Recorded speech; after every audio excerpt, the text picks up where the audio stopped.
পরে 9 নম্বর পয়েন্ট যেটা, সেটা হলো স্বামী স্ত্রীর গোপন কথা অন্যর কাছে প্রকাশ না করা। এটা পুরুষেরও আছে ভুল, নারীরও আছে ভুল। এই আলোচনা সবার জন্য আপনি বুঝেন। এখন হাদিসটা মুসনাদ আহমদের 26,301। আসমা বিনতে ইয়াজিদ রাদিয়াল্লাহু তাআলা আনহু বললেন, আল্লাহ রাসূল সাল্লাল্লাহু আলাইহি সাল্লামের সঙ্গে একটা মজলিসে ছিলাম। আল্লাহ রাসূল আমাদেরকে লক্ষ্য করে বললেন, এই সকল নারীরা এবং এই পুরুষেরা শোনো, এই পুরুষেরা তোমরা তোমাদের বিবির সঙ্গে যেরকম যে মিলামিশা, যে ভালোবাসা মহব্বত করো, মনে হয় তোমরা এটা মানুষের কাছে প্রচার করো। এই নারীরা তোমরা স্বামীর সঙ্গে যে গোপনীয় অন্তরঙ্গ কাজ করো, এটা মনে হয় তুমি প্রচার করো অন্য অন্য অন্য মানুষের কাছে। সব সাহাবী চুপ থাকলেন, কেউ কথা বললেন না। আসমা বিনতে ইয়াজিদ বললেন, আমি দাঁড়িয়ে বললাম, হে আল্লাহর নবী, এই দোষটা পুরুষেরও আছে, নারীরও আছে। আরে বিয়ের পরের দিন বন্ধুদেরকে বলছেন বিবির যা গোপনীয় খবর সব বলছেন, আমার বিবি এরকম এরকম এরকম। ও এখন চাস্তে বোনের কাছে বলছে, আরে নতুন বিবাহ দিয়েছ, তোমার নতুন দুলাভাইটা এরকম এরকম এরকম এরকম সব বলে ফেলছে, দিক শত দিক। এবার দেখেন আল্লাহ রাসূল তখন বললেন, আসমা বিনতে ইয়াজিদ যখন বললেন রাদিয়াল্লাহু তাআলা আনহা যখন বললেন এটা সবাই করে, আল্লাহ রাসূল বললেন, ফালা তাফআলু ফাইন্নামা যালিকা মিসলুশ শাইতান। ও আমার উম্মতেরা, এইগুলো কাজ তোমরা করো না। ফালা তাফআলু, তোমরা করো না। স্বামী স্ত্রীর গোপন বিষয় একে অপরের কাছে, তোমাদের দুইজনের গোপন বিষয়গুলো মানুষের কাছে তোমরা প্রচার করো না। ফাইন্নামা যালিকা মিসলুশ শাইতান, এইটা যারা প্রচার করে এরা হলো শয়তানের মতো। কার মতো?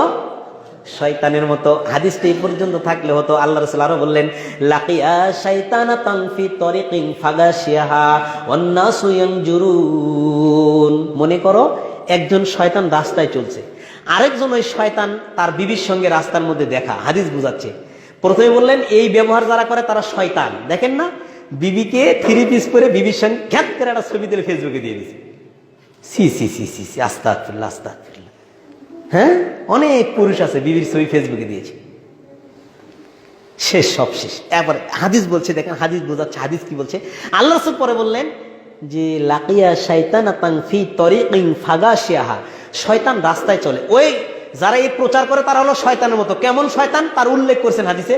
শয়তান রাস্তায় চললেন, রাস্তায় চলতেই তার বিবির সঙ্গে দেখা হলো এবং রাস্তার মধ্যে তারা মিলামেশা করলো। ওয়ান্নাসু ইয়ানজুরুন, আর এই মিলামেশাটা অন্যান্য মানুষ, রাস্তার মানুষ সবাই দেখলো। এরা যে চরিত্রের লোক, স্বামী স্ত্রীর গোপন খবর যারা প্রচার করে, এরা এরকম চরিত্রের লোক। এইরকম মিলামেশা করা হলো কুকুর। রাস্তায় মিলামেশা করে সবাই দেখে।